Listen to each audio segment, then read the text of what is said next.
our backyards to the realities of the third world. We take a raw and real look into the challenges and the pursuits of social justice.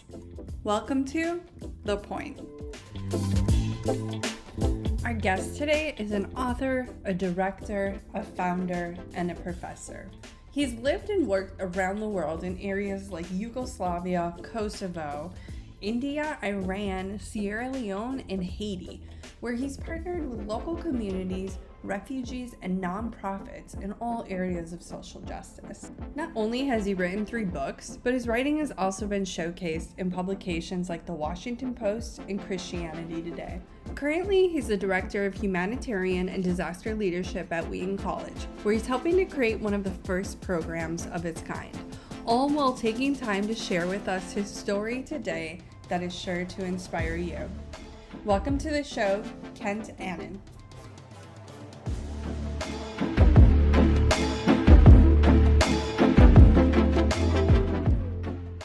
Welcome to the show. We have Kent Annan here. So excited to see him again. Thanks, Kelly. Great being with you. Yeah, it's so good to see you again. Well, I would just love to hear. I actually don't know the story about really how you got started and the type of work you're doing and the type of work you were doing in Haiti.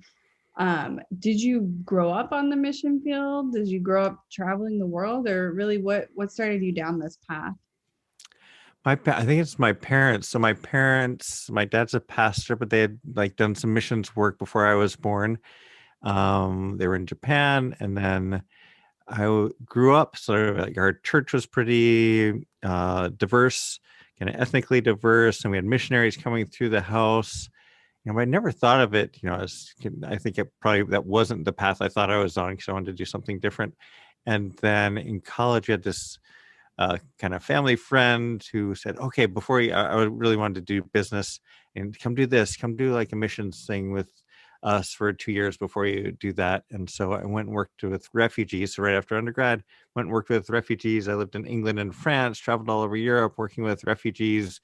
And it just changed the direction of my life, what I've done now for 27 years or something since then. And so I think it's like combination of work, and it felt like really meaningful work. And then the friendships, I was becoming friends with people from Sierra Leone, where there was a conflict, former Yugoslavia was breaking up. There was a guy from Sarajevo. And so I was doing work that felt meaningful, meeting people in really hard times, and then also becoming friends. I thought, oh yeah, this feels like a really meaningful way. So that kind of started the path. Was there ever any a time where you thought to yourself, how am I going to make money doing this, or how am I going to like the last 3 or 4 days of every month when I was eating peanut butter and jelly? Yeah, I think that was something along the way, and it was always always could make enough. I think I grew up in enough of a kind of ministry missions subculture that felt fairly normal, kind of within our tradition. So it was a question early on. I didn't see it as my career path or something, but I did it for a couple of years, and that worked. And I came back for graduate school, and then I think it was the day after graduation from graduate school, I flew over, and the war was happening in Kosovo at the time. So I was working in northern Albania with Kosovar refugees, and then into Kosovo when the border opened up. So so all this, it was still an adventure in figuring out what to do, but sort of felt like, oh, at least I can, this can be a really meaningful. And also it seemed like I was able to keep on having enough to keep going month to month, so I was grateful. Absolutely. And so were you considering yourself a missionary at that point, a humanitarian worker, or what was kind of the title you were going by? Yeah, that's a good question. I think when I look back on it, it was humanitarian work, and that's really what I've worked on. But it definitely, in those, at least the first stage, it would have been kind of under people would have said missionary work. I probably would have referred to it as that, but it was always this kind of the refugee focus, and then came back for a couple of years and got married, and then we moved to Haiti, and that was really a focus on education and justice issues. So but I kind of like that mix of thinking really rigorously about how to do this. Christianly and thinking about the theology of it, but then thinking about best practices of how we can do the work really well as humanitarians. So for me, it's been kind of a mix of the two for sure. Yeah, that makes sense. I think for myself as well, like if you're a Christian, you're doing any work, right? You're like, okay, well, technically I'm overseas. Am I an expat? Am I a missionary? Like, what is it? Right. I think that brings up an interesting topic. So a lot of these conversations we have, and I'm sure you have a similar experience where we might have an idea of what it would be like to live in another country or to do humanitarian type of work, to help people. Did you have an idea of what that looked like, and how did that compare to what the reality was when you started doing it? I think I had some idea just from family, and like I mentioned, like having missionaries coming through, staying at our home, presentations at church, like those kind of things. So there was like a basic narrative I think that I grew up with. I think this isn't quite your question, but it kind of relates. I think part of what I found when I was doing it is like in evangelical circles that I grew up in, like missionaries were sort of on a pedestal, almost like pastors or something, but missionary was like the highest calling in a way. I don't know if anyone would have said that right out. And, but there was some of that. So I think part of the experience was going out there and knowing other missionaries and then knowing myself and my flaws and like how imperfect and making mistakes and stumbling through a lot of these things. And so I think that's one of the differences. It's that I found, which isn't that surprising to anyone listening, but is like the difference between what the ideal is and then who I am or who all of us are who are doing the work, how much they're stumbling, how much they're mistakes. You're wanting to help people, you hurt people, you're still selfish and all of that. So that's a lot of what I'd done some writing. I'd never written a book or anything, but I was doing that experience. We were first living in Haiti and wrote my book, Following Jesus Through the Eye of the Needle. But I thought, okay, I'm going to write this about the experience, but I want to include like the 20% of things that most people, when they're missionaries, don't tell others about. I think over the last, not that I've had to influence, I think that's become with blogging and social media. I think that's become more normal in the last 10 or 15 years. But when I was writing that, it felt like, okay, there's some of that, but a lot of people don't tell that 20% of what happens. So yeah, so this is a long way around your question, but I think it was kind of finding that we're stumbling, we're learning along the way. And it was really important to be honest about that, because kind of looking at other people and looking at myself, it's like, if you're honest about it, then you can keep growing and getting better at serving others. And if you don't, and you've seen these examples, I've seen them in Haiti and other places, either you don't grow or it can become really toxic. And you can just be, people who don't do that, who try to stay in that ideal and aren't aware of their own blind spots, can really be doing a lot of damage to others who are in vulnerable situations. Yeah, no, that's well said. It's almost like introspective of like less about larger systems and more about like what we learn about ourselves. And I definitely can relate to that. I think, my story, like I just said, before I became a Christian, I used to be like, oh, the pastor, never says a bad word, or, never has a bad thought, or, and definitely this idea before moving to Haiti of what I believed missionaries were and look like, and then realizing like, oh, we're all just sinners. And in fact, when we're put into these situations with very little accountability and lots of outside pressures, like our sinful nature can absolutely increase and be magnified. Right, exactly. Yeah. And so we definitely, owe it to ourselves and to those we're helping to try to be as self-aware as possible and get the healing, because you're exactly right. We end up hurting people more than helping a lot of times. So walk us through the path a little bit, the timeline. So I can't even remember all the countries you just said you went to, but you were quite busy. So how did you decide what country to go to next, and how did all of that work? Were you working for organizations specifically at that time, or had you started your own thing? Yeah, I had went with an organization for the first two times. So when I was in like England and France, working in Europe, I came back for graduate school. Got to spend a summer, which was really influential and amazing, in India while I was in graduate school. and then graduation. My wife and I started dating my last semester. She was like a year behind me in the program, and then thought we'd keep our dating life interesting by my moving to Albania and Kosovo in the midst of it, and like with bad internet and almost like and phone calls from this kind of payphone at the downtown post office with a really bad connection, trying to decide if we were going to stay together. Oh, there's some. It's almost funny now that we just passed our 20th anniversary, that we made it through that time. Congratulations, Yeah, right? thanks. You look back and say, wow, Yeah, we make it through that. We can make it through it.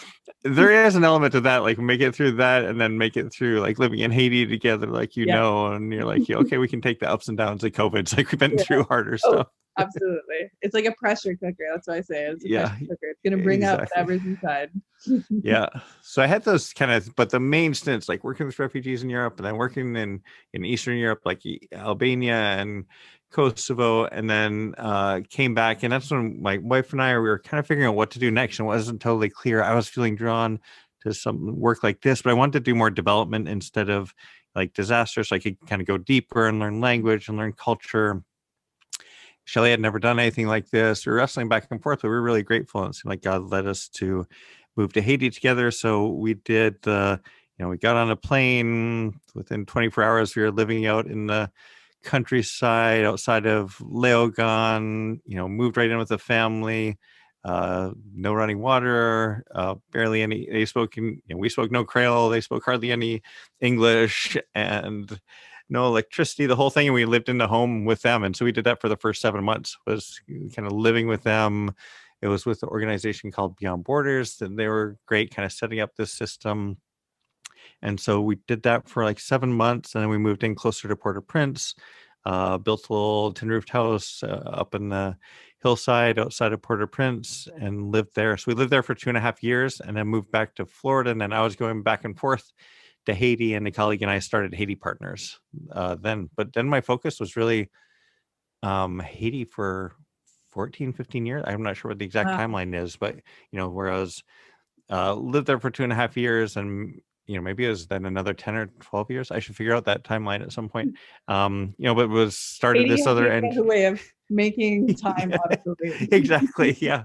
But it was amazing. I loved it, and still stay in touch, of course, with friends and colleagues down there, and helping out a little bit with one organization and project that's doing work there. Was really, that's sort of was my timeline until what I've been doing in the last few years. But I loved getting to do the work of learning Creole and having those relationships and doing the work, but in this way that felt that I'd missed my first two things I'd done with refugees. And of course, that's the nature of working with refugee work, is it's transient and people are moving through, and how do you help in this vulnerable moment? So I was real honored to get to dive in. And then of course, along the way in Haiti, it's like this long-term work in education and working on women's rights and children's rights and with churches all over the country. But then, the earthquake happened in the midst of that. So that was this really intense, weeks and months, and like the year after the earthquake as well. So jumping around in that timeline, but that's sort of the basic path of what I was doing. What year was the first time you touched down in Haiti? Do you remember? What's were 2020s? I think it was like 2002 or 2003. Wow. We'd just been married for 2 years. Okay. So no kids yet. No kids yet. Yeah. Oh yeah. That's the way I would measure it. Yes. When we moved back, we were already thinking about transitioning back. My daughter's 15. We were already thinking about transitioning back because it made sense for kind of the stage as NGO was that we were starting and kind of having this vision for. And then and then my wife was having health problems, kind of going back and forth, and we were a Haitian doctor, and eventually said, like, you need to go back to make sure that she could go through and the pregnancy would work out. So we moved back while we were pregnant with my daughter, Simone. When the earthquake happened in 2010, were you on the ground or were you in the States? I'd been there a few weeks before, and then I was back in the States, and my closest colleague friend, Enel Angerville, who I think you've met as well, maybe when we met, and he came up, he was up, and we went and spoke at a conference together. uh, and then he stayed at my place, and he went back, and then it happened a couple weeks later. So, Mm. and then I went down one of the early humanitarian flights back into Port-au-Prince. I think I was 6 days after the earthquake. I got down to the country. 6 days. Wow. What led you to start the NGO rather than joining forces with one that already was in existence? We were with one that already existed with Beyond Borders, which was doing really good work, and they're still doing really good work. They especially focus on the Restavek issue there in Haiti. And the main thing was, I think our kind of the vision and number of things that we were doing geographically, the kinds of work, it just got too spread out. And so it made sense to kind of launch this other NGO that could be really focused on education with schools and churches. So our mission was helping Haitians change Haiti through education. So it was just a need through growth, and they're both good organizations doing good work today. But yeah, that was the main impetus was, okay, how do we make sure that we have focus and we just aren't so spread out? If organizations mission gets too spread out, that it can do the work well, have the focus, be communicating well with donors, developing the right expertise. So that was the main driver. Mm-hmm. And Haiti Partners is still in existence today. Yep. And do you want to talk a little bit about what it has been able to accomplish? Yeah, so work with schools, so 7 different schools. I think they're still working with those schools down in Haiti, which is really good. And then the other part that we did, I focused programmatically more on the churches side. And so the churches part of Haiti Partners actually spun out a couple of years ago, and they're part of this group called DAI, or Development Associates International, which is a great organization. They work in over 20 countries around the world on education. So they have a master's degree program. So we helped launch that in Haiti. So there's this new master's in organizational leadership, and a new cohort just started last week or sometime in the last month. The new cohort started with something like 37 students. So it's the only master's degree of its kind in Haiti, really affordable, great content. And then they also do lots of grassroots training as well with churches. So that DAI Haiti, locally in Haiti, it's called FOCA. I love getting to be part of that. And I think what we accomplished, especially in that work with churches, which was helping to give this more holistic vision of what churches could do. So it's the spiritual, obviously, in relationship with Christ and with God, is central to the church's mission, but also loving vulnerable neighbors is central to the mission of the church. And so I think we were able to help develop curriculum to help deepen people's spiritual lives, but then we also were able to help churches move into the areas of thinking about women's rights and children's rights and local environmental issues. And so, yeah, really, was really grateful to learn a ton from Haitian colleagues, and then to work with Haitian colleagues to help facilitate churches kind of stepping into those other parts of their mission. Yeah, that's incredible. I've always admired the work that has been happening there. So you are now the Director of Humanitarian and Disaster Leadership at Wheaton College. It's a lot of syllables. A lot of things happening. We should make an acronym. Is there an acronym? Yeah, HDL is the master's program, so that's the way we get through. So you landed in Haiti not long at all after the earthquake happened, and I've said on prior podcasts that Haiti was kind of labeled the Republic of NGOs, and there was a lot of foreign aid, disaster relief. I myself hadn't gone. First time was in 2011, so it was at least a year and a few months after the earthquake. But you, I'm sure, had a very different experience. Is that what led kind of to where you're at now, or what was the bridge there? I think the main, I would have been happy, and I still want to stay involved with Haiti for the rest of my life. But the bridge was talking with this colleague, Jamie Ayton, who had the vision for starting this master's program. He's the founder of the Humanitarian Disaster Institute here at Wheaton College.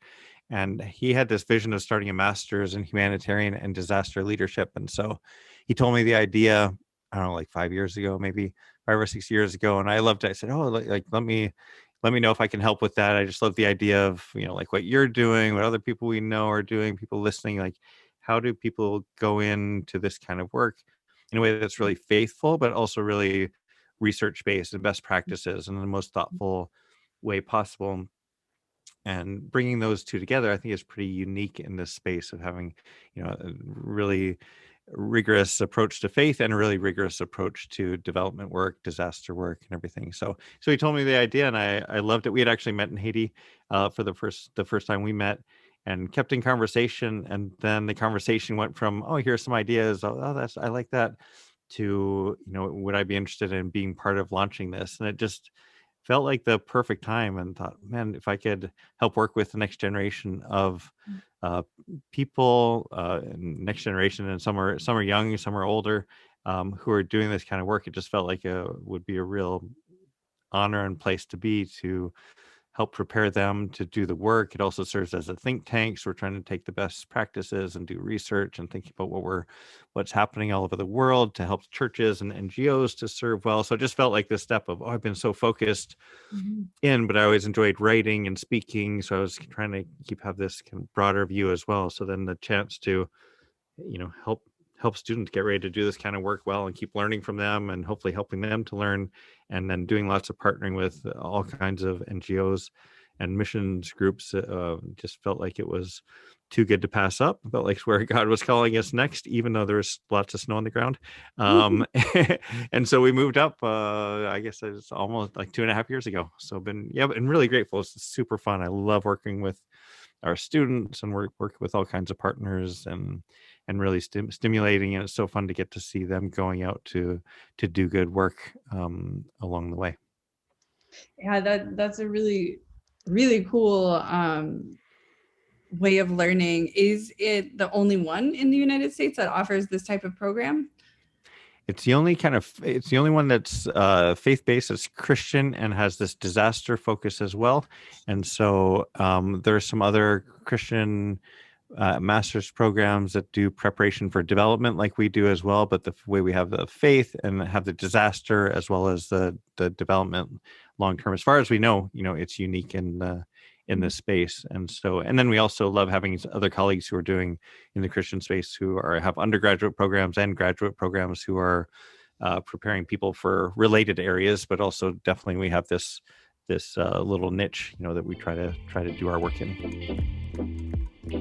During all of this experience and the traveling and the people you're meeting, I'm sure you've come across some really difficult situations, and maybe even some really hopeful situations. Is there a particular story or encounter that just kind of always sticks around with you?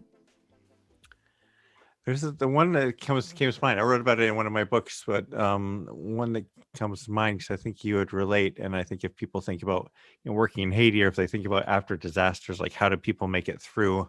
Yeah. And this was one of my experiences pretty early on in Haiti. I think it was in the first 6 months, that just helped me, kind of blew me away, and it's kept me learning. So there was a flood out in Gonaïve that happened. I think over 1,000 people died, or around 1,000 people died, because a hurricane had come through, and it didn't hit directly, but it dumped a lot of rain. There's kind of this plains and valleys under the hills at Gonaïve. So this horrible situation. And then the flooding really stayed around there, and there wasn't infrastructure and equipment to get things in, so not a lot of people were getting in, not a lot of people were getting out, as far as we understood. So people in Gonaïve were really isolated, and it just felt awful, because you're there and you're kind of close, but there was nothing we could do as well. Like, we're this grassroots education organization. And so went with some Haitian colleagues, and we did a seminar nearby, kind of working with churches near Gonaïve. And then afterwards, it was during a politically volatile time, so afterwards we're going, we wait to hop on a tap, like a big tap to go back into Port-au-Prince, and everyone's a little nervous. You want to get back before dusk, just because it's a little dangerous on the streets at that time, and they can't get on. And finally this truck comes by, probably like 60 of us could pile into and get in the back, and you're kind of stuffed in there, and I'm on a little slice of wood bench, and there are rails going down the middle, and there are chickens underfoot, and just like the crowded thing, and we're bouncing along, and people are talking about Gonaïve, from being there, like on public transportation, and this is, people, we're all talking with each other, and there's like conversation, and this one guy they're talking about Go Naive, how bad it is, not many people are getting in or out. And then this one young man said, "Oh, I'm from Go Naive. I just got out." And so he must have like done a hike for a lot of miles through muck and mud. And then he told a story of like escaping, going up onto the second floor and the water coming in. He left his mom and his sisters there. And, just this awful story, and know how much suffering he's trying to get out, to get help, to get back to them, get some supplies for them. So we're bouncing along towards Port-au-Prince, and the whole front half of this truck kind of goes quiet as we're listening to him tell his story now. And he says, and he looks down at himself, and he says, "Oh, like even these clothes, the clothes I'm wearing, like they're the only clothes I have. I've been wearing them since the flood came. It was like 6 days ago." And he keeps talking, and a lot of people on that truck would have been living on the edge of survival, under $2 a day. They were out in the sun all day selling things from their garden to barely make enough money to provide for their families. He tells that story, and a man reaches into like a bag and pulls out a shirt for him after he said this, and hands him a new t-shirt. And then the market women say, "Oh, take off your old shirt, put this new shirt on." So he does that as we're going along. And then someone else reaches into a bag and pulls out a pair of shorts and gives it to him. And someone else like has an extra pair of flip-flops. And then the market women started, like one or two of the market women kind of got up and they started going around to everybody, and they're like squeezing along as we're driving, and they're going from person to person and saying like, "Just give 5 goods or 10 goods or 50 goods, give something to help this guy." And I was going along, and I'm kind of watching, and people who have almost nothing are giving to this man who has nothing, and they're going, and almost every single person gives to help him out. I give something to help him out along the way. And she comes back, this market woman puts a big handful of like fists full of money, of bills and coins, into his hands. And as they're going around, I'm thinking about Jesus' story of the widow, giving a couple of coins in the temple as this example of what it means to give, what it means to live faithfully. She puts this bills and coins into his hand. He kind of stuffs it into his pockets, and he starts to say, pakone kisa pumdi. I don't know. I don't even know what to say. And then he starts to cry a little, and then he's just standing there holding onto the rail, and he's weeping, the generosity of people there. And it felt for me like in that moment, this insight, kind of going back to your question, like this insight of how do people make it through. And a lot of it's what happens from outside, and we want to feel the responsibility of happening what's outside, but we never want to forget that a lot of how people get it through is by helping each other, and just being really generous with each other, and being able to step up and in faith, not knowing even where their next meal is coming from, helping someone who's so stretched out. So I feel like that, that felt like that rickety truck sort of turned into holy ground, just getting to see and experience a moment like that. And so that's been something that I've carried through as well, just my own life of how am I being generous, how am I helping in the people in those situations. And then also when we do this kind of work, never assuming that we're kind of going in as people to help or save or rescue others, but we're going in to partner with people who are helping their own communities and care about their own communities and want to make a difference. And that's sort of one of the stories that sticks with me along the way. Those special stories, those moments that I think the majority of the public, those aren't things that are like, all over the media, where, floods and cholera and whatnot are. But I think those stories are so special. Give us the quick rundown on your books, where we can get them. Yeah, it's been great. Just like a way for me to think and pray and try to understand things along the path. So first book was Following Jesus Through the Eye of the Needle. So that's about this first 2.5 years living in Haiti and kind of stepping along the way and making this big transition.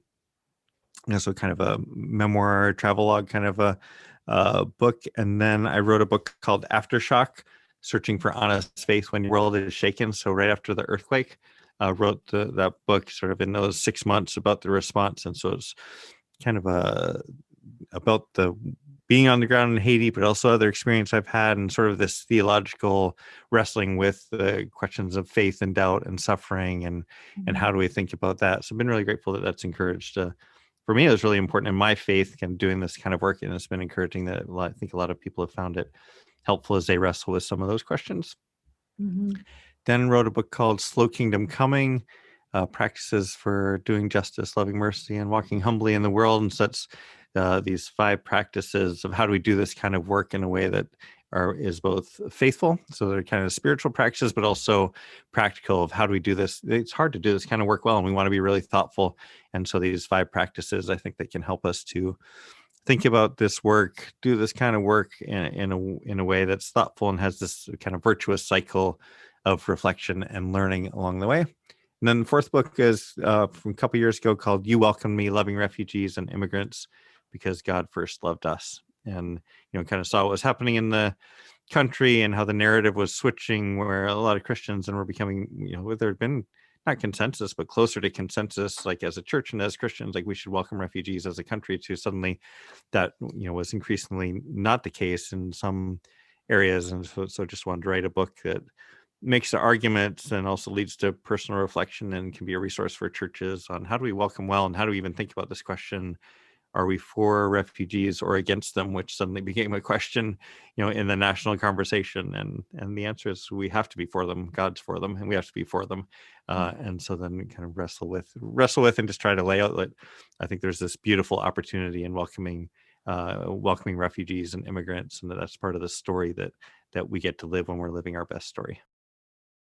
And your master's program, if there's listeners today that are intrigued by this, and this seems like something that would be the right choice for them, how would they go about getting involved in that?